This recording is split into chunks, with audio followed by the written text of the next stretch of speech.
Well, hello, we are live. We are live. Welcome to Making Cancer Fun. I'm really excited that I'm here today with Tammy, and I want to make sure I'm pronouncing your last name right. Is it Kaitz? It is Kaitz. Tammy. It's Kaitz. Okay. And Tammy and I actually met on Clubhouse, which is crazy. This app, I've met so many amazing people. And I know we've had a little bit of a hiatus of not coming on live just because of scheduling. And so I'm really excited that we do have next 3 weeks of guests lined up. And so I'm excited for you guys to meet Tammy. One, we have a little bit of a similar background because you are an actress. And that's what I had gone to college for and had studied and thought I was going to do as my career. Yeah, my first jobs out of college were all, performance. So I saw that and I thought, oh, I can't wait to meet this mom. But also that your son is a survivor.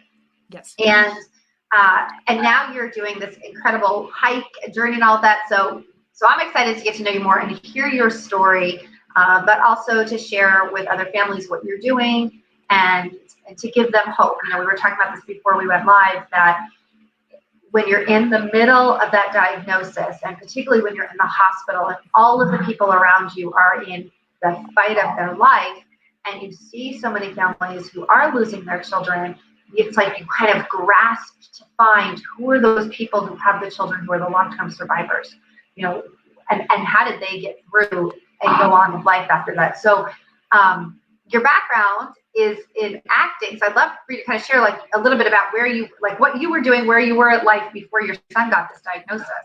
Sure. So I am a third generation Denverite.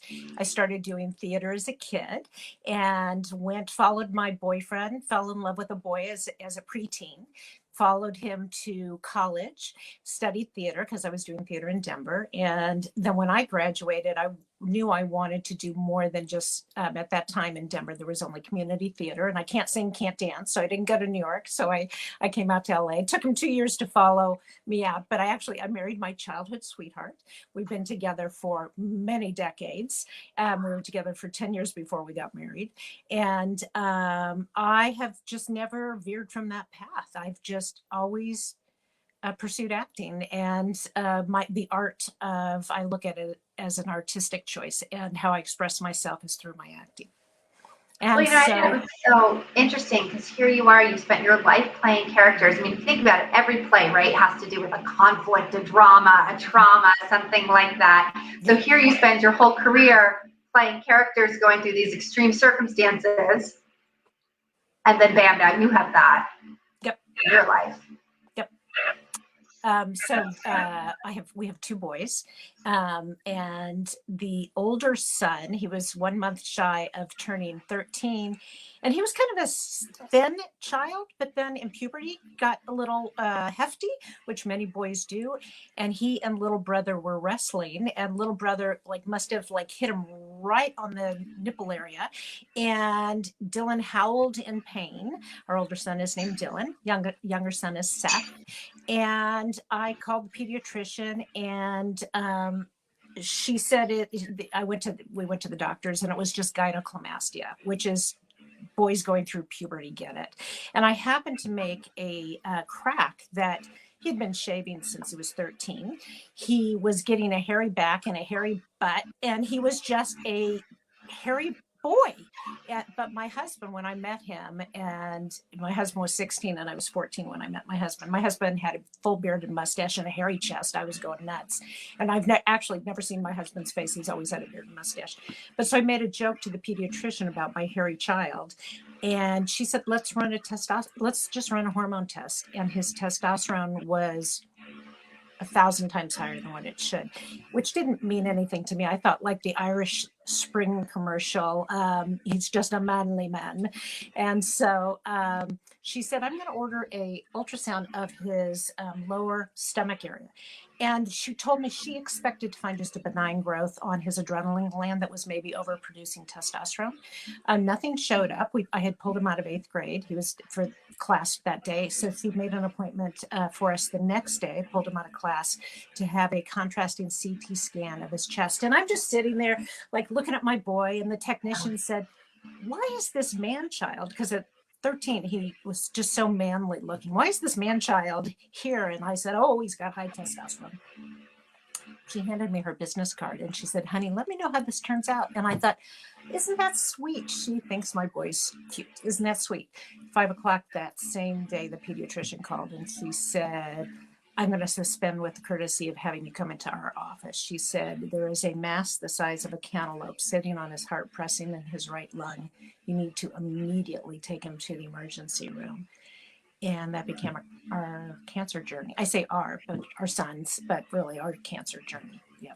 Yeah. Well, and you heard me say our. I always say pediatric cancer is a family diagnosis. Absolutely. It affects everybody, siblings, parents. And interesting, and everything is that just statistically, the siblings and the parents have higher rates of PTSD than the actual patient. Right. So it really is a family diagnosis. So it's interesting too, because if your husband kind of had these, bad wingman, that the doctor even would suggest testing for testosterone. You would think she's amazing. So Dylan is now 31 years old. I should say that. So last year I took her a plant. I went to the pediatrician's office and I called first to see if she had retired, and she was still there. And I said, I know I've thanked you a million times over. And then Dylan graduated high school and went away to college and then started his career and stuff like that. And I said, I think of you often. Every year when he is another year in remission, I think of you because you caught it. So you caught it. And she said, you know what, he would have started passing out because of the pressure on his right lung. And what we had noticed was his cheeks would get like Rudolph the Red-Nosed Reindeer red and kind of flash red. And we thought, oh, how cute, surging hormones. Well, hormones don't surge. That doesn't happen. That was pressure on his heart and lungs. So, but yeah, so last year I took her a plant to thank her. It's always so interesting hearing the diagnosis story for families, because I think I haven't ever talked to anybody who said, oh yeah, this is what happened. It was just like textbook. We knew right away. It seems it's always this kind of random, bizarre, and nobody's ever thinking, well, that's cancer, right? Like that's the last thing. Well, most people don't ever think about did you ever think about kid cancer before your kid? There was a kid around the corner that had Burkitt's lymphoma a couple years before Dylan. And I was like, kids get cancer? Well, I mean, I had never thought that kids get cancer at all. And talk about how it affects, not only the kid. The minute Dylan was diagnosed, and I was a lot younger. It was 15 years ago. He's been in remission. The minute Dylan was diagnosed, I immediately went into menopause from the stress. Immediately. Like there was no going back. That's that's what happened to me. And I've always been a queen bee. So people are shocked to hear that, because I have always been like the leader, the president of PTA, all those things, I actually was vice president, but all of those things, I ended up becoming president of the board at Children's Hospital after Dylan. We can talk about that after Dylan was in remission, but I've always been like the queen bee. My body, talk about stress, immediately went into menopause, which is not uncommon. So it's interesting you say that. I worked about 6 months after everything in my life had calmed down. My daughter was in remission. My personal life with my ex-husband had calmed down. It was about 6 months of like peace. Sitting in my doctor's office sobbing, because I was like, I feel like I'm waking up every day in the body of an 85-year-old person. And I was in my 30s. And I'm like, if this is how I'm going to feel the rest of my life, I can't imagine. And I spent probably 18 months, Tammy, going to every doctor, every infectious disease specialist, blood work, like every week. They had never found anything that was diagnosable. At one point, I had a doctor put me on antidepressant because told me it was in my head. And yet I have inflammation, I can't open jars, I have strange, my body has never, ever been the same. And so when you talk about that stress, there's an interesting study that they're working on, and I'm kind of following it to see what's going to happen, where they're finding that parents, after a childhood cancer diagnosis, within a few years, end up with these kind of like really weird physical ailments that people can't seem to figure out what they are. Their bodies, they seem to have like these aches and pains and issues that they didn't have before. And I totally agree, like that amount of stress that a parent is under, and it's childhood cancer is so different, because it's not only is it shocking, like hearing your story, right? I think everybody has that, and so it all dies us together, that moment of shock of like, what? Like, it's what? you know, that shock moment, but also that absolutely no control. You know, you cannot control, it's like you hand over your children to strangers, the medical staff, and you're just like, I don't know, this is a whole different world. I mean, and it sounds like in your son's case, there wasn't time to get second opinions and to say, should we do this? It sounds like you went right into, we just have to save this child's life. Yeah, it was really quick. It'll be interesting to know if the stress affects women, the moms, more than my husband, I would say, didn't suffer any sort of physical whatever, I don't know if it's a mom thing, a hormonal thing with moms, but it would be interesting to note that. Yeah, that would be, I don't know that I read there was a difference in parents, but I think that is a fascinating question. So now this is crazy. So your son was, how old was he when he got diagnosed? 14? One month shy of turning 14. So 14, and he's now 31. His birthday was 2 days ago. Yes, and he's in town visiting, but he's out and about. I would have him peek over my shoulder to say hi. He knows that I'm doing this, but he went to go run some errands. So now I'm curious, how does he feel at 31, knowing that you talk a lot about the cancer journey that you had? Well, prior to like 30 minutes ago, I was sitting downstairs in the family room and having coffee with him. And I said to him, because he's used to me having these sort of things for my acting career. And I said, this is another thing where I'm going to be talking about you and your cancer. And he said, if it helps you raise awareness and money, go for it. And I said to him, so I'm friends with, there were 7 moms whose kids all had the same chemo cycle as Dylan, and we all lived together at the hospital. So basically we lived together for like 6 months at the hospital. And out of the 7 kids, only 2 of us have kids that survived. And today I'm still friends. It's like a secret, little sorority that you don't want to be in. But I'm going to be having a Zoom with these ladies because they're all over the U.S. We're going to be talking next week, and we haven't talked for a long time. But it's interesting that they don't fundraise. I don't ever see them talking about it or raising awareness. We will give each other updates and stuff, like the one mom whose son survived, and then the moms whose kids died, they definitely on Facebook honor them on their birthday and on the day they passed away, and they will talk about it. But I've never seen them and maybe they do in their own way. I've never seen them advocate, but I asked Dylan, and the other things I asked our other son before I did the Cure Search, signed up to do the Cure Search hike, which I know we'll talk about again. It's interesting when you have multiple siblings, because it was a couple of years afterwards. So Seth is 3 years younger. Dylan was 14 by the time we were in the middle of the cancer. Seth was 11. And it was interesting that Seth, a couple of years later, told me that he really felt neglected and he felt forgotten. And we had to, as a family, work through that. And I thought as a parent, I was doing everything right. He would spend the night at all of his friends' house. They would take him to Disneyland and they would do fun things with him. But the mistake I made is he should have been a part of his brother's cancer journey. So before I signed up to do the Cure Search hike again, which would once again make it all about Dylan, I actually called Seth first, even before I talked to Dylan. And I said, how do you feel about this? That means on Facebook and social media, I'm going to be promoting to raise money for kid cancer, and it will be all about your brother again. And he said, I'm fine with it. And then I asked Dylan, and I said, as an adult, is it okay? Do I have your permission? And he said, if it helps raise awareness and money, keep talking about it. So it's interesting, because what I'm hearing is that I felt like I was doing all the right things for the sibling, and yet the sibling wasn't experiencing that. So when I heard you say being more involved, like, what advice would you give a family now that maybe you wish you had done for your younger son? Because, we know that the siblings are really, really affected. We had a guest on from Friends of Karen, and they focus only on the siblings, and other conversations that we've had here on Making Cancer Fun about supporting the siblings. But what would you, now kind of being years out, having a survivor, like, what advice would you give? Well, this would probably be the biggest thing that I would change, because I think everything else was the way we surrounded ourselves with people, and the way I think everything else. But the one thing I would change, and I feel like I have made a difference in other people's lives by giving them this advice, which is you have to involve the siblings. We have a friend locally.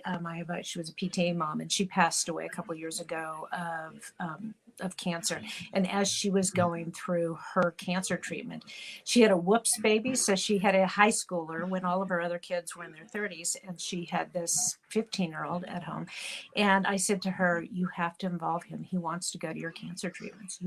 And she told me that it completely changed. She was so happy I gave her that advice.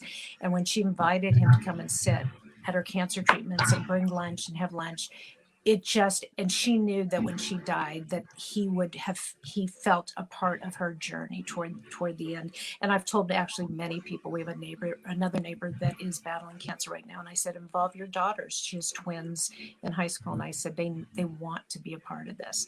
And I should have.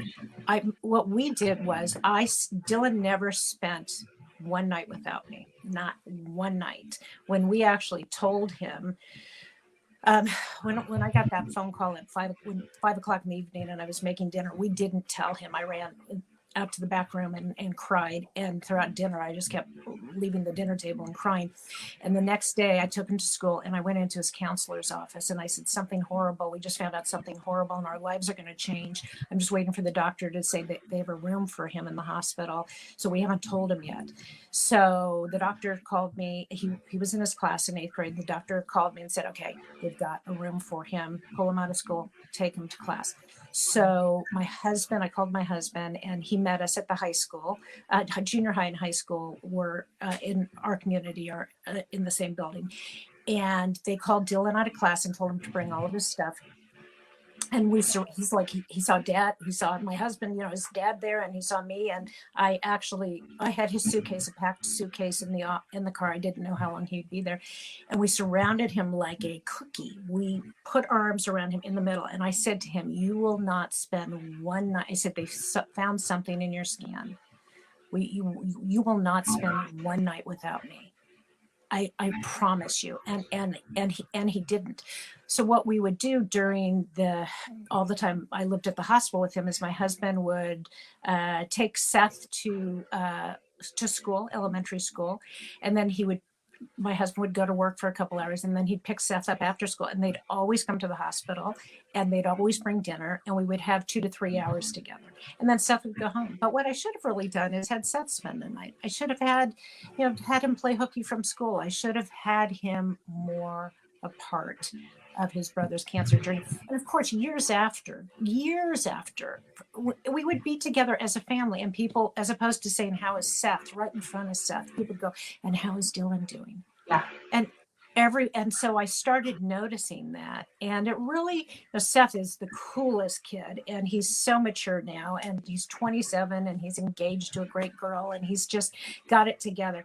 But we had to, as a family, work through that. He felt completely ignored, not only during the treatment, but for years afterwards, because everyone only asked about Dylan.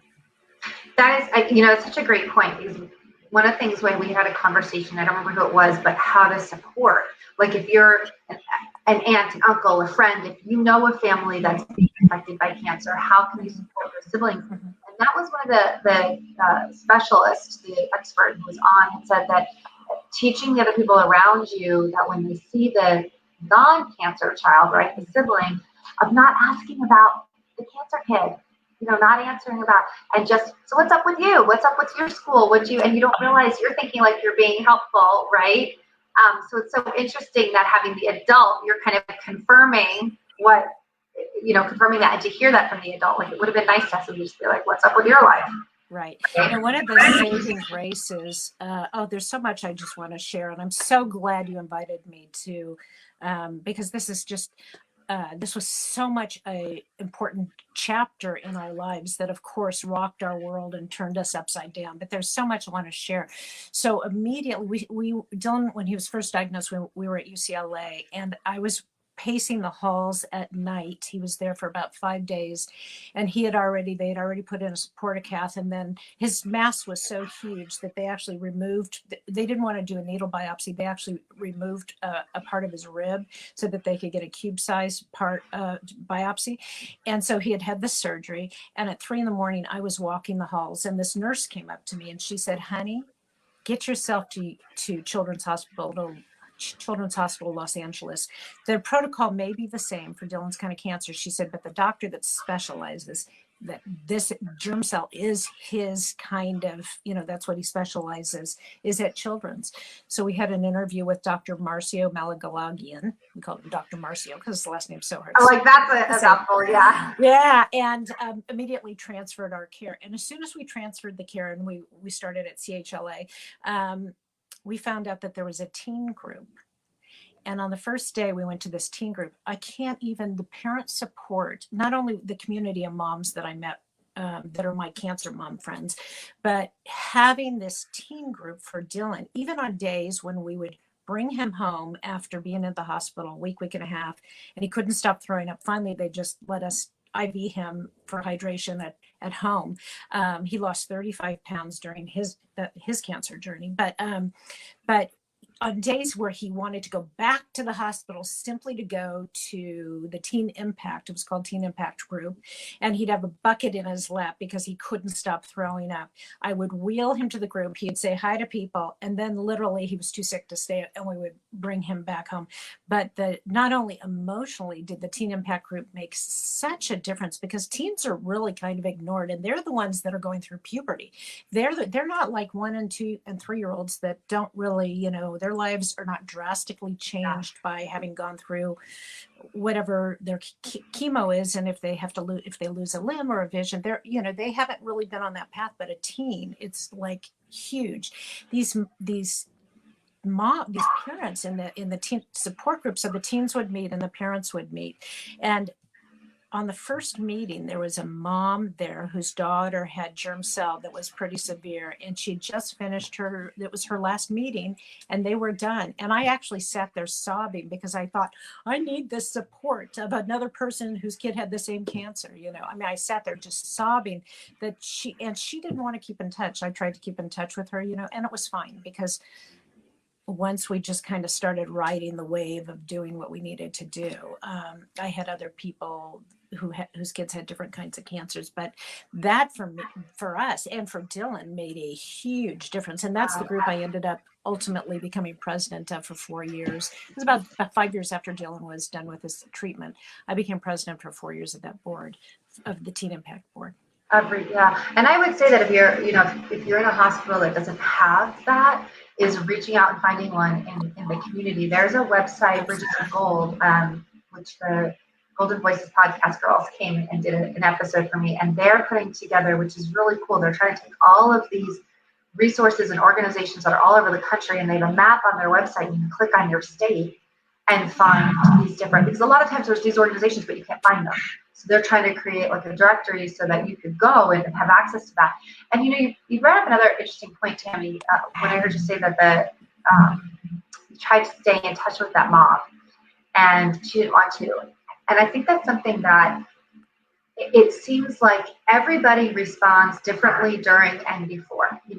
Even when you were sharing about how these other parents haven't done a lot of fundraising, I've seen within the fundraising for a cure space, Making Cancer Fund is part of the Coalition Against Childhood Cancer, a lot of the fundraising for cures are parents who lost their children, right? And I am focused on helping parents who are going through the diagnosis right now, today, not necessarily the cure that's needed tomorrow.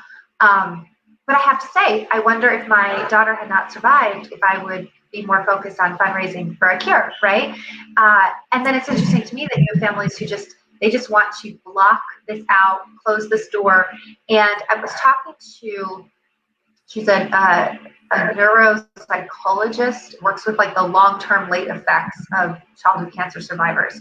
And she said, I talk with these families, this is now again, late effects, so she's dealing with families for afterwards. And she's like, I describe it as, and I thought this was a great analogy, it's like being in a room and there's a door. and you've lived your whole life with the door there, but you never noticed the door until you get this diagnosis, and then you're like, oh, there's a door, and on the other side of this door is this whole life, this childhood cancer life that you didn't know. And when you get through it, you come back in and you close the door.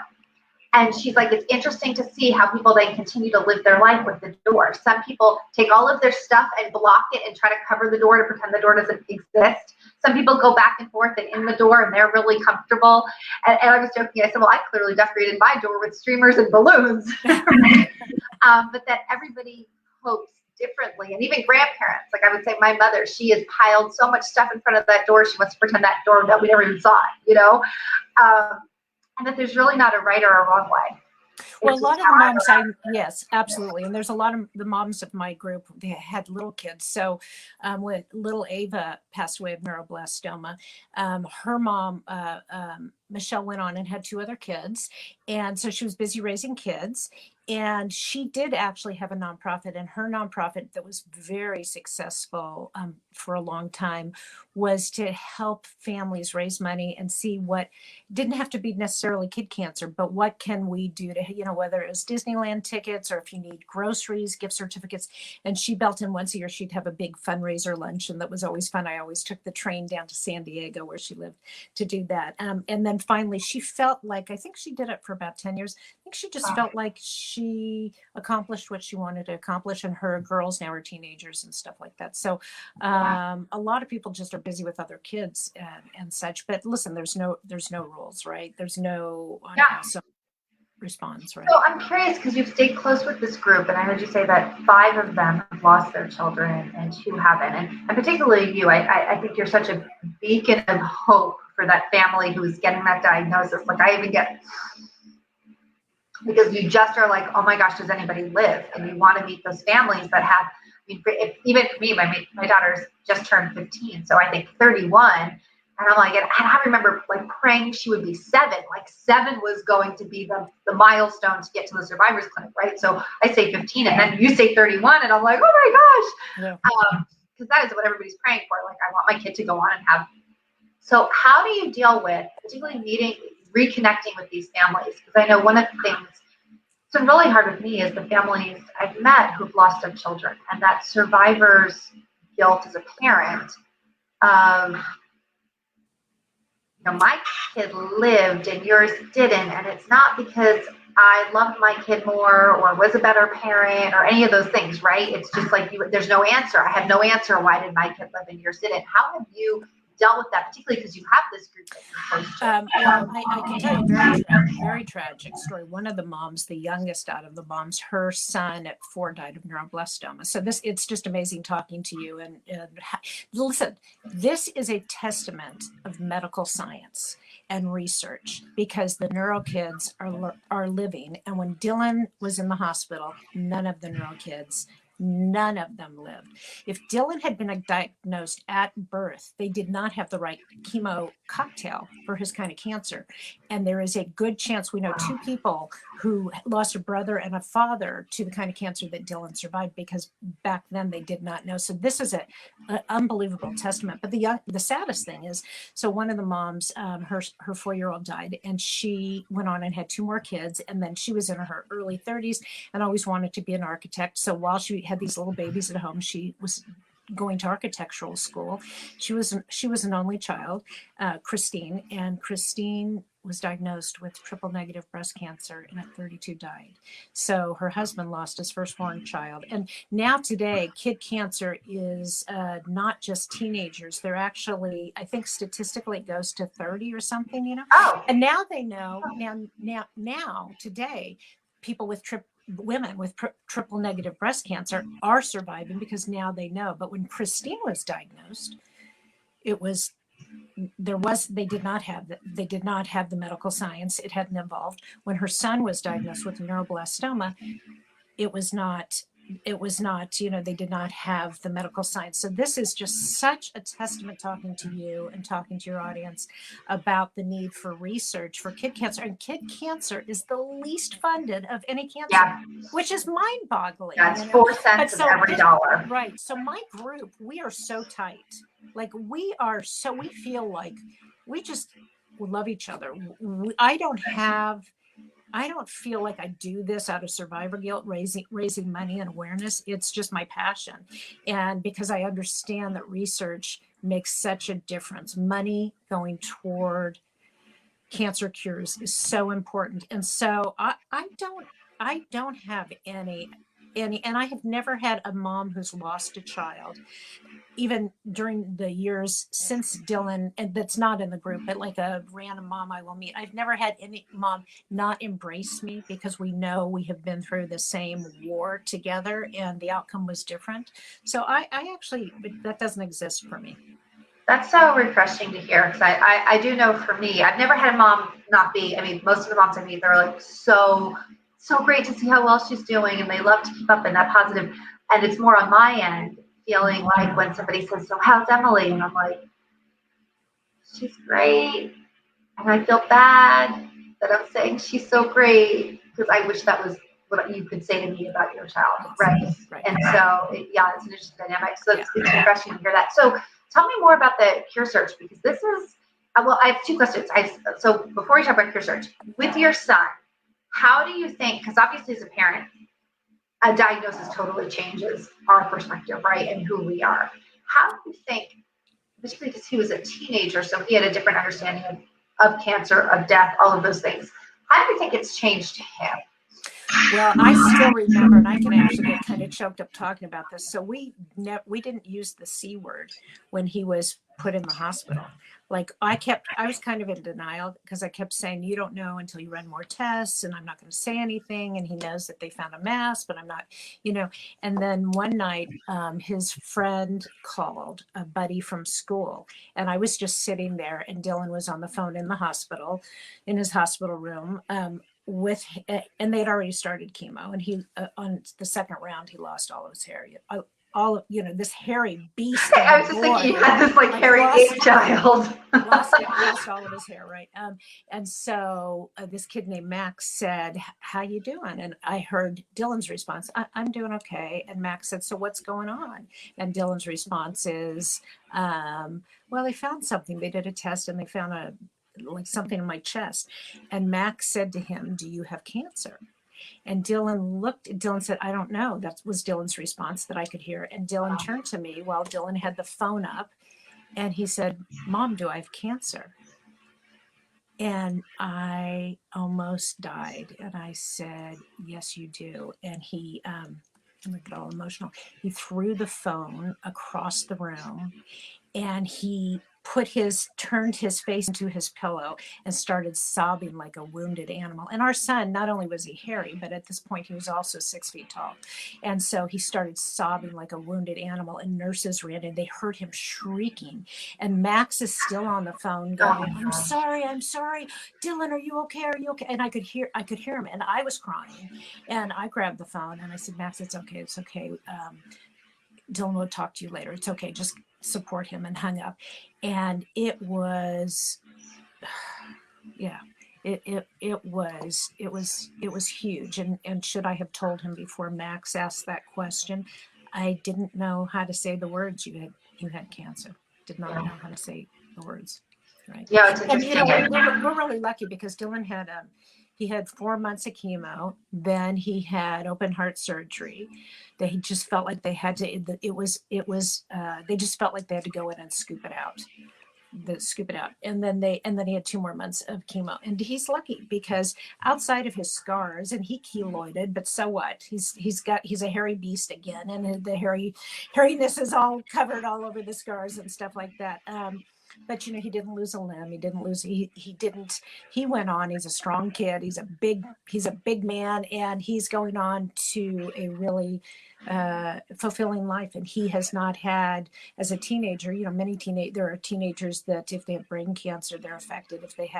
Many of them are affected different ways. We're really lucky that he wasn't. Also, I just want to tell you, and if anybody's watching this and your kid is in high school, there are so many cancer scholarships. Dylan got so much money from cancer scholarships. Our son got none. Like Seth got none. And even though there weren't many, there were a couple sibling, if your sibling had cancer, Seth didn't get any of those. But Dylan, when you are ready, hit me up, and I don't know if my list is still current, but hey, I'll hit you up now. Yeah, there's okay, we will talk. Yeah.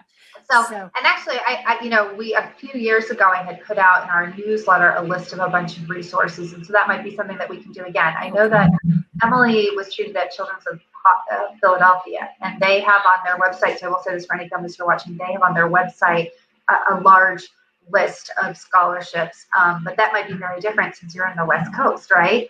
And my list might be old, but there's. Hey, I think it's like anything. You go through and you look and you see, and so that's really encouraging because obviously, cancer financially devastates a lot of families. And I have to just share, that when all of a sudden you hear the words "your kid's in remission," when we finished, and the nurses came into Dylan's room and they sang, they all together, they gave him some gifts and they sang "Hit the road, Jack, and don't come back no more." And then we had a follow-up in clinic with Dr. Marcio, and I said, "So is he," and I used the R word. I said, "Is he in remission?" And Dr. Marcio said, "His cancer is gone. We'll follow him for 5 years, but his cancer's gone." I started sobbing like a baby. I just started sobbing like a baby. But at that moment, the emotional journey is not done. For 2 years afterwards, 3 years, 4 years, every pore of my being, 24/7, could only think about Dylan's cancer. And it was actually, for me, it was 2 years later that somebody just offered me a part on stage. Like, they just said, "You're perfect for this. We just you don't have to audition. We know you." And I felt like on opening night, I went through kind of the motions during rehearsal, and I felt like on opening night, I felt like Dorothy in The Wizard of Oz. The curtains came up and I saw color for the first time. Like, I went outside to garden and I smelled the roses for the first time. And Seth is actually, both of my kids and my husband, they're the ones that had to basically remind me, even 5 years later, there's more to life than talking about Dylan's cancer. And now, even though I am doing the Cure Surge hike again, now our life is, it rarely do we, it's a part of who it is now, this many years later. It is an aspect of a journey we took, but we've lived so much more life, and our kids are there's so much more to them other than their cancer. But my family had to remind me 5 years later to stop talking about Dylan's cancer. He's done. Stop it. There's more going on. And because I was numb for so long. And we have a friend, well, actually many of you guys who watch this know, from the AL Mama Care podcast, Jackie, and her son just finished his treatment. And that's one of the things that we've talked about, is that I'm scared to be done with treatment. Yeah. And that it's a whole, how do I go back? And you want to go back, and there's nothing to go back to, right? It's more about kind of going forward and figuring out what does that look like. And I think it's important for families, if you're going through treatment now, to realize that getting to the end, exactly what you're talking about, it's like, remember they gave us a cake and they were go home, and you were like, how do I go? Yeah, what do I go home to? The whole life that I knew is gone. There's nothing to go back to, and so that's interesting that it took that long. And it's interesting too that it was easier for your family members and not for mom. And I wonder if that's kind of what you were saying before. I wonder, for women as the mom, if that's harder than it is. Well, I've always been a mama bear, and I'm also the one that lived with him at the hospital for 6 months. And I'm also the one that, I'm blessed with a brilliant marriage. The moment my husband and I met as as teenagers, preteens, I was a preteen, we've always been perfect. And we know many marriages that have broken up during the stress of this. So I've always had such a great partnership. But yeah, it was and I didn't realize how fixated I was on his cancer, right? Even afterwards. Yeah. And so it sounds like even doing that show and kind of going back to who you were was really that catalyst. Absolutely. It's like it reminded me that there was more to life. And the other thing is, for your audience, I don't know if you had this experience and whether other women or other families that are watching this had this experience, but we lost half of our friend group. So because I was always the queen bee, I've always been this way. I've always organized the parties. I've always organized the dinner parties. I've always organized the girls' night out. I've always organized everything, right? The minute I stopped being the organizer and I needed support, half of my group didn't, half of the women that were my best friends did not show up. Wow. And you can't go back. Like you can't, my kid had stage 3 cancer. You can't go, you can't, at some point, I mean, there were apologies, which I didn't accept. And then I felt like I was carrying on this chip on my shoulder. At some point, I did accept the apologies, but you can't go, the friendships they're not the same. Actually, they're non-existent. That group of people in our lives are not in our life, haven't been our lives. Wow. See, and I will say I had a very opposite experience. I had more outpouring of support than I could ever possibly wrap my head around. With that being said, I've heard so many parents who share what you just shared. Oh, really? That the people who they thought were going to be the most important, those friends, the people who they thought they could depend on, all of a sudden were gone, and how emotionally devastating that was. Because we need support, you know. I mean, like they may have checked in to see how Dylan, but we need it. My husband's golf buddy stopped golfing. Like my husband needed somebody to say, let's go for a beer and let's go play golf. I needed my close friends to say, how are you doing? What can I help you with? What can I support you with? Yeah. I was shocked. I was shocked. Right. Yeah, that is heartbreaking to hear. If you're watching, we have an episode we did with a woman named Kim. She's the author of 100 Acts of Love. And she did, we had this amazing conversation. Her husband had passed away from cancer, so it wasn't childhood cancer, but she ended up writing a book of how can you support somebody who's going through cancer. And what I loved about her conversation was it was such practical, tangible, real advice, not just for somebody listening, but for the person who's going through cancer. Because when people say, like, how can I help? And you're like, I'm fine, you know? And so it's heartbreaking to hear how many people do feel that way. They feel like their support system is gone. And that's probably too why you gravitate towards these other, you say, the 7 group of moms, because there is something different. I mean, you and I don't, just met, don't even really know each other, meet on Clubhouse, but there's something different when you hear my kid had cancer. You like instantly have this bond with this parent because you're like, oh, you know a world that nobody else knows that I'm part of, and you were part of that. And it doesn't matter if it was 15 years ago or 5 years ago or 5 minutes ago. It's like, that world that I was in, and there's a different, a different respect level that you have for that person because you're like, what you've been through. So tell us, because as we kind of finish up, tell us more about Cure Search. And I know you were talking to me a little bit before we started filming, and I was like, no, wait until we start, because I love how empowered this has made you feel. And I think for a family who's looking for something to maybe shift their experience, this could be really great. So yeah, you can tell us all about this. Yeah, so there are certainly some great pediatric cancer research groups. We did I remember in our community, we did a St. Baldrick's, head shave thing and raised money for that and stuff like that. So Cure Search is something that years ago when Dylan was going through treatment, I remember buying bracelets when those rubber bracelets were the thing for kids. And we sold them at his high school as a fundraiser. And so I remember doing that. And I've donated to Cure Search, and I've donated to other groups. And I donate to some of the groups that gave Dylan scholarships. Actually, I just want to do a plug for Cancer for College, is one of the most amazing nonprofit groups. So you should look that up. He would be great. He would be great to have as a guest.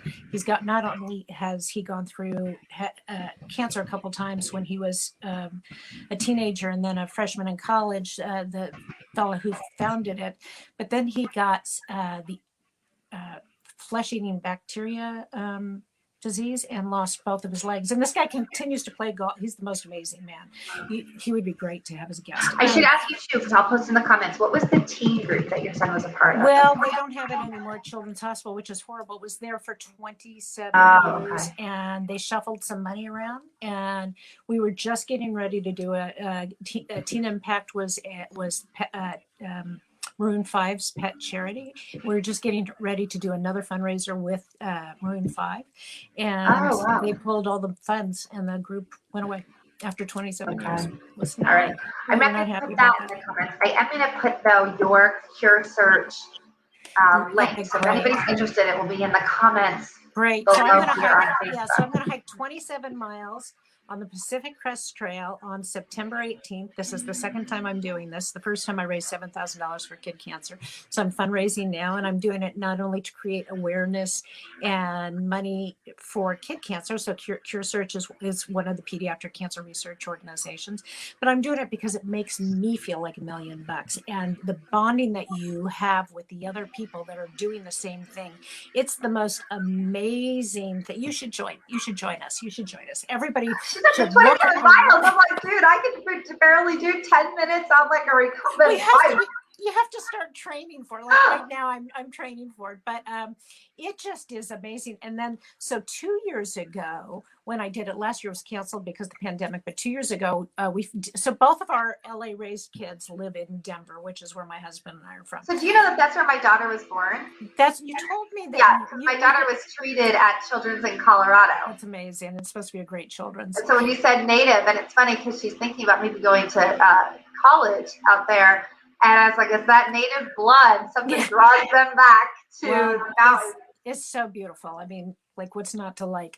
But so 2 years ago, we flew Dylan in, and they had put up a poster of him.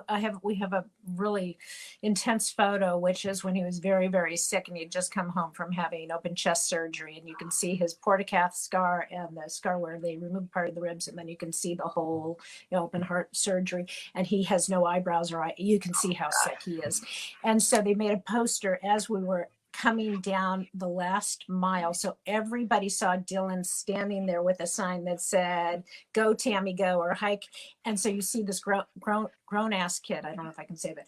This grown ass man standing next to the sign of how he looked when and there were, I heard from other participants that they walked by Dylan waving to him, and they started crying because there were a lot of pictures of kids that had passed away. But this is what research does. Research is giving these kids life. Well, and that's why I think it's important. I know that as parents move away from the pediatric cancer world, and there is something about, we can't live forever in that world. We need to go on. And at the same point, I think it's important for those of us who have survivors to give hope to the families who are in that. And give back. It's our way to give back. Yeah. That, that there is hope. Like a lot of times I'll see a family on a Facebook group or a mom's group or something, and they're just, struggling. And I always do every year on my daughter's birthday, I do a before and after photo of when she was in treatment and where she is now. And I'll share that with families and just be like, here's your dose of hope for the day. Because I feel like that's what I needed. I needed to see these survivors. We have a woman who was on Mariah is just this amazing woman, but she's in her 30s and she's a stage 4 cancer, neuroblastoma survivor. And I was just like, oh my gosh, I have to interview you. I met her a couple of years ago and was just so inspired by her because I'm like, and so I do know too. I know a couple of adults who are in their 30s who are neuroblastoma survivors, and they have been people that I've been like, I need to follow you. I remember it was about, because I have 2 metal joints, which was why my hip and my knee, which is why being from Colorado, I was a really good skier and was too of an aggressive skier. Okay. So I've got metal joints. So that's one of the reasons why I wanted to also do the Cure Search thing, because I knew that physically it would be really healthy for me to try to get strong. I was having a hard time, but I remember going and interviewing a doctor when I was on my hip. So it must have been like 13 years ago. And the doctor told me, I mentioned Dylan, I mentioned that he was a cancer survivor. And he said to me, my son is in college and he had neuroblastoma. And I was like, he's in college and he survived neuroblastoma? Like, you have to. And he's like, I know. We ended up spending the doctor ended up being so behind on his other patients because we ended up talking for so long about the shared experience. But it was the first time that I heard with joy that there was someone that had neuroblastoma that had survived. Yeah. And I think it's, you have to just kind of think, this was my motto. If someone's kid is going to be the one, if someone's going to survive, why not mine? And that's what I always say to parents, like, somebody's kid, even if you're like nobody, somebody's kid's going to be the exception. Somebody's kid's going to be the miracle. Somebody's going to be the kid where the doctors go, we have no explanation.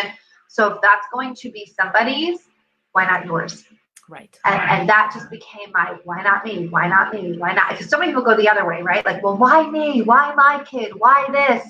And that never was a conversation. It was like, well, why not? If someone's going to be the miracle, why not my kid be the miracle? I'll take that, So the last thing I like to always kind of finish up with, and it's kind of a hard question, and I'm very big into reframing. So, I always talk about, we can't change the picture. Picture is you got a childhood cancer diagnosis. You have a kid who go through chemo, through this. Like, we can't change that photo that life is giving us. But we can choose the frame that we put around it. We can choose how we're going to look at that. And we started off before we were filming saying that never would I say, oh, well, it was worth it. It was good that my daughter went through this, or, I would go through this again. Like, obviously, I think any parent, right, if we could take that away from our child, we would.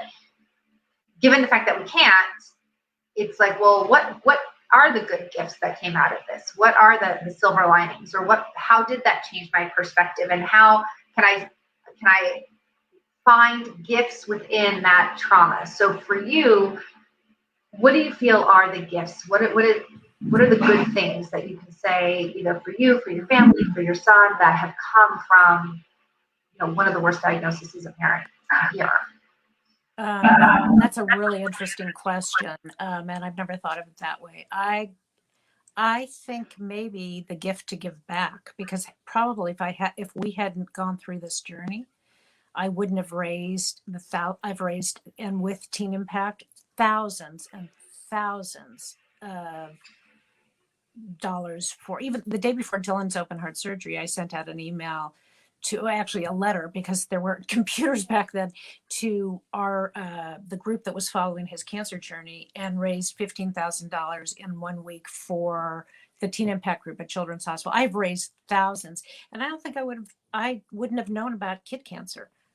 I wouldn't have known about research and how important it is. And I wouldn't have known how to support parents that I would meet that were going through this. And I wouldn't have been wise to give advice about involving the whole family and involving the siblings. And I wouldn't have known to give advice about what happens to a woman and the stress a woman goes through. And so I think that I'm a wiser person, and that it has directed me in I guess you could call it an advocacy way, to give back because of the journey I went through. Oh, I gave you that label, actress, mom, advocate. That was one of the things I thought when I saw your bio. I thought, wow, you've really become an advocate for families and raising awareness and raising money and stuff. Yeah, I love that. And I think it gives, it helps give a meaning, I think, for us, when you can say, well, this is at least how I can, I guess almost one of the words I'm thinking of, it's a way to say, I'm going to take something that was really used to break me, and I'm going to use it to do something good with it. Absolutely. And the other thing is to remind people you have a full life after that. So I'm an actress. I'm working. I have a film that's out now. Tell us about your film. You have a film that's out right now. Let's see. So it's called Man Camp. That's my poster. That's my face in the middle. I mean, below the one. So it's on Prime. It's on Peacock. It's on. I'm going to put your movie review on here right now. So it's called Man Camp. I have the female lead. The leads are the guys, but Pete Gardner from Crazy Ex-Girlfriend plays my boyfriend. So, but I've gone back to my career, and yet I love the fact that I'm doing this thing for kid cancer. I love the fact that, I'm looking out my windows and we have fruit trees all over, and we put in a vegetable garden, and I'm starting to get together with my friends, and I'm starting to travel, and I'm starting to, that we all, I would say all four of us and we're blessed that we have a very rich life, and that Dylan has no health issues from his stage 3 cancer that he survived. So life eventually does go on. It will always be a part of who we are, but it's a small part of who we are. And I can't imagine never stepping away from trying to raise awareness, support, and resources, because I know it makes a difference. Look at your daughter surviving. our son survived because they knew the right cocktail. So yeah. I think that is probably, I want to end on that. That to me just gave me like hope for me, because one of the things with survivors is you hear, yeah, they survived, but they end up with all these long-term health effects and their quality of life is miserable and blah, blah, blah. And to hear you have a stage 3 kiddo who is in his 30s and isn't really dealing with these, what they tell you to expect, and I was like, I was one of those moms that gave me the book, like, here, and I literally threw it in the garbage. I was like, no, I don't want to know, because I didn't want to like manifest anything that I didn't want, so that's super inspiring to me to hear that. Yes. Oh my gosh. So I am curious, does he go and see you still for checkups or no? No. I mean, he had, I think it was about 4 years ago. So he had a little lump right under his ear here. And so he was, I'm trying to like empower him. I've always tried to empower him to, take care of himself and stuff like that. So I said, well, call an ENT. He was still living in LA and he had his own apartment with his friends. And I said, call an ENT. And so he goes on Yelp and he finds an ENT in his neighborhood where he was living in LA, and he goes and the doctor says, okay, we'll go ahead and order a scan of this thing. So Dylan goes to the imaging center and the technician says to him, so tell me a little bit about you. And Dylan says, I survived, cancer. And the technician says, why are we not doing a contrasting? You have great insurance. Why aren't we doing a contrasting scan? So Dylan says, I don't know. Maybe we should. So they said, wait a few minutes. Let's just double check with your insurance. They do a contrasting scan. Well, I have trained my kids that we own the radiology report. I don't need a doctor to hold my hand. I'm a smart woman. The minute that radiology report is in, I want it emailed to me or I want it faxed in. I don't need to wait a week or days for the doctor. Yeah. So Dylan says to them right when he's leaving, he says, oh, by the way, would you fax the radiology report to this number? It happens to be my printer machine is right over here. So the next day I'm sitting, and I'm sure you've read radiology reports, it's usually the information on the patient, then what the technique is they're doing. And then the third thing is the findings, right? So I'm sitting in my office working on my computer and the fax comes through and I look at it and in bold letters on the top, like it was out of order. This cancer survivor, there's a mass in his salivary gland, needs to be looked at immediately. Like the order was completely reversed. Immediately, I tracked down Dylan's oncologist, who works at a different hospital in a different state. And immediately I emailed the surgeon that years ago did Dylan's, and immediately they find us a surgeon at Keck, which is the USC Keck, which in LA would be the adult version of Children's Hospital. That's where, and it took a week for that ENT to call Dylan and say, you probably need to see someone. And by then, we already had a plastic surgeon neck oncologist doing the surgery because Dylan keloids, as opposed to doing this here, which is normally what they did. They went around the ear almost like a facelift and took it out. And it was completely benign, but it took up the entire salivary. But it was so weird. It had been, at that point, it had been 11 years since he had been in remission. And I thought I would never access those feelings. It had been so long that I was so moved beyond that. I was paralyzed. It was as if I was back 11 years prior, and the surgery went fine. It was benign. They didn't, and it was fine. And he keloided behind his ear, and it's not any big deal. But it had nothing to do with his oncologist, who we are in touch with and we're friendly with, said it has nothing to do with the cancer he had. So yeah. I'm thinking, as you're telling this story, you're a way cooler mom than I am, because you called him and was like, hey, you should think. I'd be like, I'm on my way over. We're going to the emergency room, and I don't even care if you pack anything. I am taking you. Yeah. So the fact that you could calmly be like, I think you should make an appointment. I'm like, wow, Tammy, you're way cooler, my daughter. Well, I do have to say, it's very hard to relinquish it. We have worked for years, and I still am kind of a helicopter mom. Both kids will tell you that. I call them kids, they're men. They will both tell you that I am still, it is when you go through this, it is hard to relinquish. Sometimes something will come up and I'm like, do you want me on the call too? Do you want me to initiate the call? It is hard to cut those apron strings. It is when you've gone through something like that. Yeah. Oh, 100%. I don't know that. So I don't know if they do in California, but in Philadelphia at 14, your child has to sign permission for you to have access to their medical report. At 14? At 14. And I remember, and they have to sign it every year, and they can relinquish that right at any time. And it has to do with family planning. So this is the crazy part. The idea was that at 14, you could go and get a pregnancy test or an STD test or something without your parent finding out. But the weird part is, because it's billed to the parent's insurance, I would get the bill showing there was a pregnancy test. I'm responsible for that bill.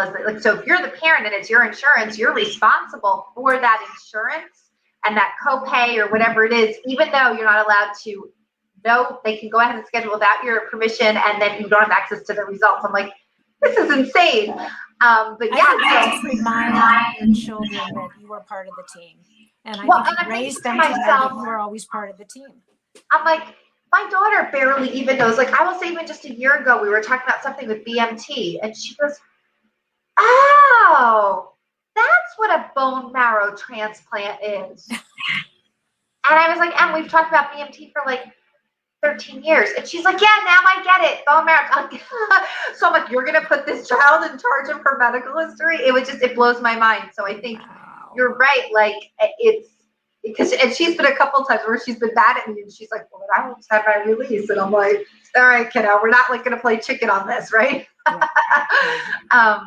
So yeah, I think that it's great to have another parent, because I think if anything, and if you're watching, hopefully you feel like, okay, I'm not alone in how I feel like this. This is normal. How I feel is normal. Other parents feel this way. But there is hope at the end of the tunnel, right? That there are 31-year-old survivors who are going on, who don't have long-term health conditions, who are living a great life, that you're going back to your acting, your gardening, and your normal life, and that there is hope just getting to the end. Yes. Just to hang on long enough, laugh enough, so that when you get to the end, there's still a piece of you there left, right? That you haven't part of the process. Yeah. So, Tammy, I thank you so much for being here. Again, I posted the stuff to your for having me. Yeah, I do appreciate you. And you guys can check out Tammy on Clubhouse. That's where we have met, and follow her on Instagram. And all of her links will be in the chat. And then if you're watching this on YouTube, in the notes below as well, you'll be able to find her. So thank you so much. And everybody, it's great to see you. We'll see you next week. Bye. Bye-bye.